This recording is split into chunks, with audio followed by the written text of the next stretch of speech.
Continuing and probably concluding, Lucullus, from Plutarch's Lies, translated by John Dryden, revised by Arthur Hugh Clough. Lucullus's daily entertainments were ostentatiously extravagant, not only with purple coverlets and plate adorned with precious stones, and dancings and interludes, but with the greatest diversity of dishes and the most elaborate cookery. For the vulgar to admire and envy, it was a happy thought of Pompey in his sickness,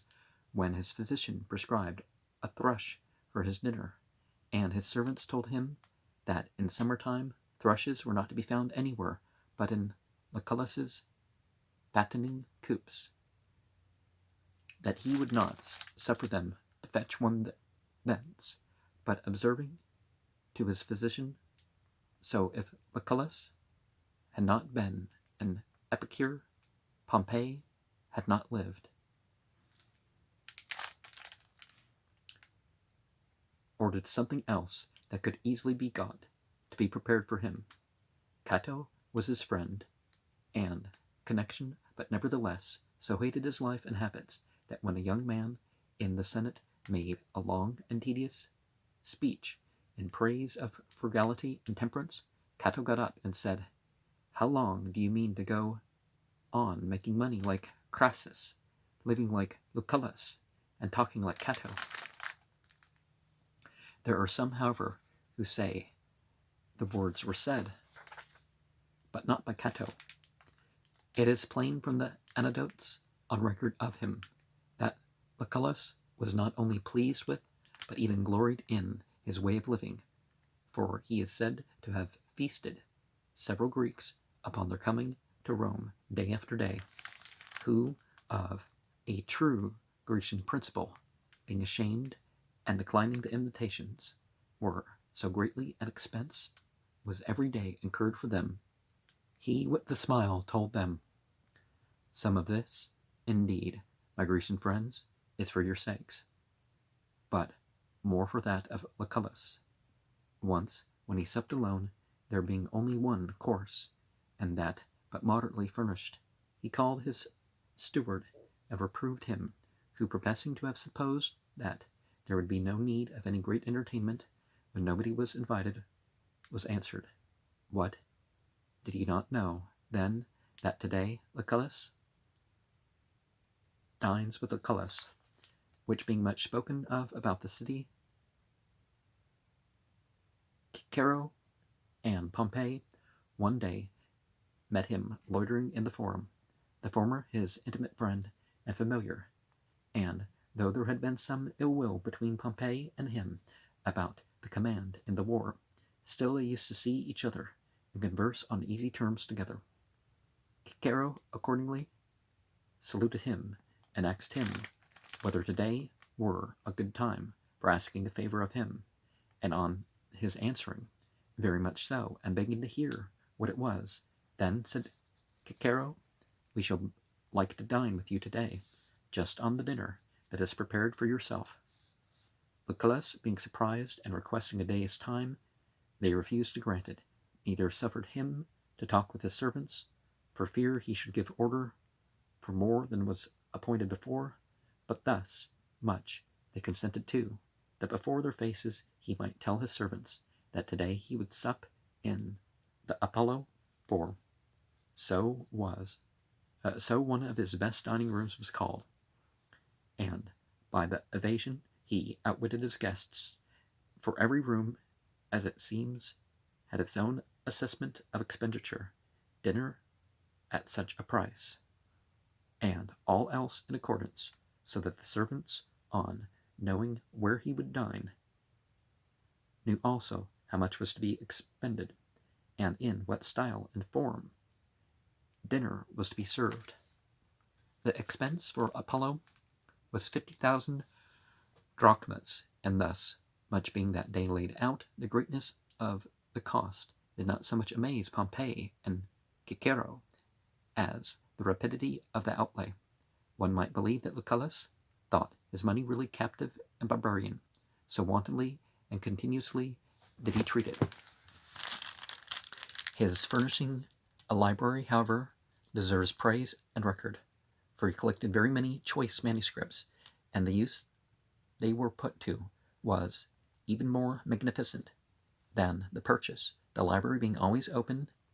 and the walks and reading rooms about it free to all Greeks, whose delight it was to leave their other occupations, and hasten thither as to the habitation of the Muses. There walking about, and diverting one another, he himself often passed his hours there, disputing with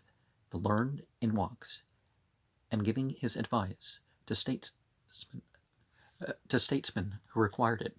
insomuch that his house was altogether a home, in a manner of Greek potentium, for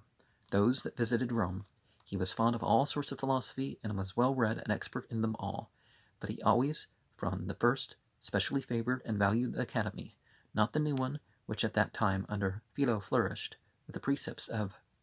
Carneades, but the old one, then sustained and represented by Antiochus of Ascalon,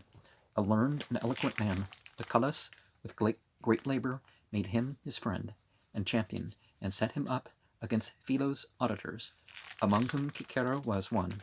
who wrote an admirable treatise in defense of his sect, in which he puts the argument in favor of comprehension in the month of Lucullus, and the opposite argument in his own. The book is called Lucullus, for, as it has been said, they were great friends, and took the same side in politics. For Lucullus did not wholly retire from the Republic, but only from ambition, and from the dangerous and often lawless struggle for political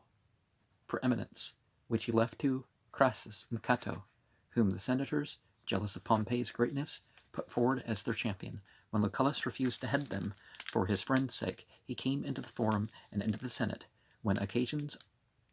offered, to humble the ambition and pride of Pompey, whose settlement after his conquest over the kings he got cancelled, and by the assistance of Cato hindered the division of lands to his soldiers, which he proposed. So Pompey went over to Crassus and Caesar's alliance, or rather conspiracy, and filling the city with armed men, procured the ratification of his decrees by force, and drove Cato and Lucullus out of the forum, which being resented by the nobility, Pompey's party produced one Vettius, pretending they apprehended him in a design against Pompey's life, who in the Senate house accused others, but before the people named Lucullus, as if he had been suborned by him to kill Pompey. Nobody gave heed to what he said, and it soon appeared that they had put him forward to make false charges and accusations, and after a few days the whole intrigue became yet more obvious, when the dead body of Vettius was thrown out of prison, he being reported indeed to have died a natural death, but carrying marks of a halter and blows about him. There's more of that stuff going on nowadays, right? And seeming rather to have been taken off by those who suborned him. These things kept Lucullus at a greater distance from the Republic. But when Cicero was banished the city and Cato sent to Cuprus, he quitted public affairs altogether. It is said too that before his death his intellects failed him by degrees, but Cornelius Nepos denies that either age or sickness impaired his mind, which was rather affected by a potion given him by Callisthenes, his freedman. The potion was meant by Callisthenes to strengthen his affection for him, and was supposed to have had the tendency, but it stood quite